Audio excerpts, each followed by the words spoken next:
ఎన్నికల్లో ఓటర్లు ఓటు వేయడానికి ప్రాతిపదికగా తీసుకునే అంశాలు ఏంటి సార్? అంటే సిఎస్టిఎస్ లోక్నీతి సర్వే, ప్రీపోల్ సర్వే చూస్తూ ఉన్నాను నేను. నిరుద్యోగం, ధరల పెరుగుదల, అభివృద్ధి, ఇవి మాత్రమే ప్రాతిపదికగా తీసుకుంటారా? అంటే ఎవరి ప్రయత్నం వాళ్ళు చేస్తూ ఉన్నారు కదా sir. For example Bharatiya Janata party Rama మందిర నిర్మాణం చేశాము అని చెప్పి ఆ క్రెడిట్తో ఎలక్షన్స్కి వెళ్ళే ప్రయత్నం చేస్తోంది. కానీ ఈ లోక్నీతి ప్రీపోల్ సర్వేలో ఆలయం కాదు ఆదాయం ముఖ్యం అనేది ఇక్కడ వాళ్ళు చెప్తాం. అంటే మీరు పత్రికలు ఇవాళ హెడ్లైన్ ఆలయం కాదు ఆదాయం ముఖ్యం అని. Yes sir. అంటే ఆలయము ఆల్రెడీ ఎగ్జాస్ట్ అయిపోయి ఉండాలా? ఎందుకంటే ఒక పొలిటికల్గా ఉపయోగపడే మొదలు రామ్ మందిర్ ఇష్యూ ఎప్పుడు కూడా సౌత్ ఇండియాలో అంత పెద్ద పొలిటికల్ ఇష్యూ లేదు, ఈవెన్ ముందు కూడా లేదు.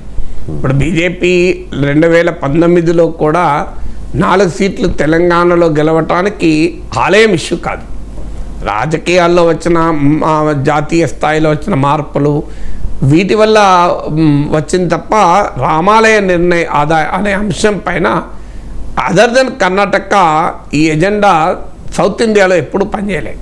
ఎందుకంటే సౌత్ ఇండియాకు సంఘ సంస్కరణ ఉద్యమాలు, ప్రాంతీయ ఉద్యమాలు, ఐడెంటిటీ ఉద్యమాలు, కమ్యూనిస్ట్ ఉద్యమాలు, ఇలాంటి చరిత్ర సౌత్ ఇండియాకు ఉంది.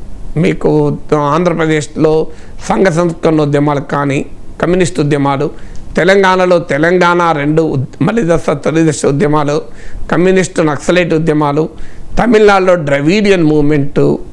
మీకు వీటి వల్ల ఏమైందంటే ప్రజలు ఆలయము, మతము ఈ అంశం పైన రియాక్ట్ కారు సౌత్ ఇండియాలో. అయితే ఇది Lokniti survey all India survey, దేశం మొత్తం మీద కూడా మరి ఆలయం ప్రధాన అంశంగా ప్రజలు చెప్పలేదు. కారణము అది వివాదంగా లేదు.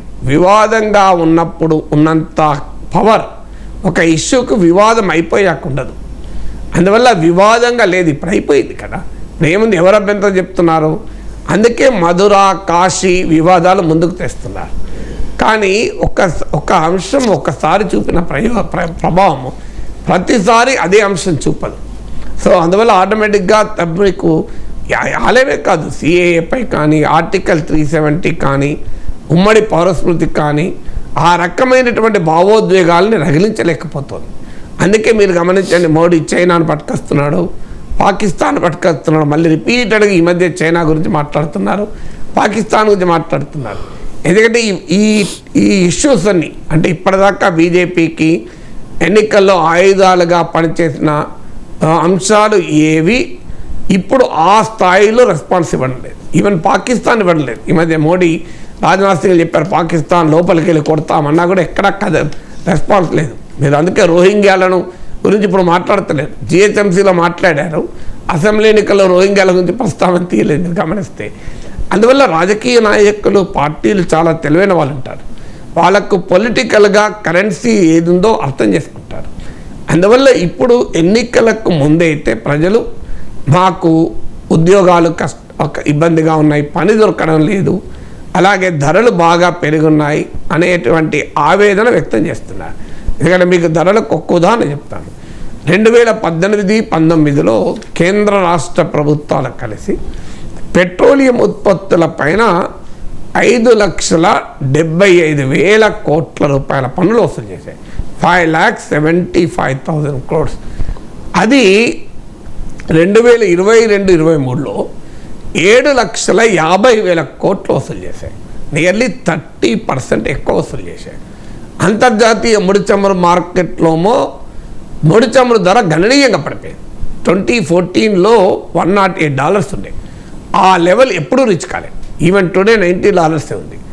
కానీ అంటే ఒక్క ఉదాహరణ, ధరలు ఎలా పెరిగాయి అన్న దానికి ఒక్క ఉదాహరణ. అలాగే క్యాజువల్ ఎంప్లాయ్మెంట్ అంటే క్వాలిటీ ఎంప్లాయ్మెంట్ పెరిగాయి. కానీ ఇప్పుడు మీకు మ్యానుఫ్యాక్చరింగ్, కన్స్ట్రక్షన్ ఉంటుంది. మ్యానుఫ్యాక్చరింగ్ ఏమో ఆ ఎంప్లాయ్మెంట్ సస్టైనబుల్గా ఉంటుంది. ఇప్పుడు ఒక ఫ్యాక్టరీ ఉంది, ఆ ఫ్యాక్టరీలో ఒక ఉత్పత్తి జరుగుతుంది అనుకోండి, ఉపాధి నీకు కన్సిస్టెంట్గా ఉంటుంది. కానీ కన్స్ట్రక్షన్ అనుకోండి, ఆ బిల్డింగ్ కట్టినంత కాలమే మీకు ఉపాధి ఉంటుంది. అందువల్ల కన్స్ట్రక్షన్తో పోలిస్తే మ్యానుఫ్యాక్చరింగ్ బెటర్ జాబ్స్ ఇస్తుంది. కానీ మీరు ఈ ఇండియా ఎంప్లాయ్మెంట్ రిపోర్ట్ అని ఇటీవల వచ్చింది, మీరు అదే కాకుండా పీరియాడిక్ లేబర్ సర్వే, ప్రభుత్వ నివేదికలు చూసినా కన్స్ట్రక్షన్లోనే ఎంప్లాయ్మెంట్ దొరికింది, మ్యానుఫ్యాక్చరింగ్లో దొరకలేదు. మ్యానుఫ్యాక్చరింగ్ మేక్ ఇన్ ఇండియా అని ఇన్ని నినాదాలు ఇచ్చినా ఆచరణలో తయారీ రంగంలో ఉపాధి లేదు.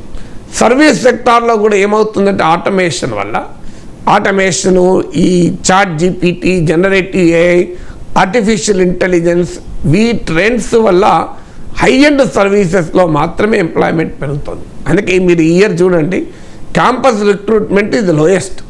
మీకు పెద్ద పెద్ద కాలేజీలు ఈ పేపర్లలో వచ్చింది ఈ మధ్య కూడా, ఎన్ఐటి లాంటి విద్యా సంస్థల్లో కూడా క్యాంపస్ రిక్రూట్మెంట్ లేదు. So very serious jobs crisis is looming large. అందువల్ల ప్రజలు ఎన్నికలకు ముందు వీటిని రియాక్ట్ అవుతారు. అయితే ఇవి మాత్రమే మోడీని ఓడిస్తాయా? ఇప్పుడు ఈ లెక్కనైతే మోడీ ఓడిపోవాలి. ఎందుకంటే జాబ్స్, ఇన్ఫ్లేషన్, ఎకానమీ నెంబర్ 1 కన్సర్న్గా ప్రజలు చెప్పారు.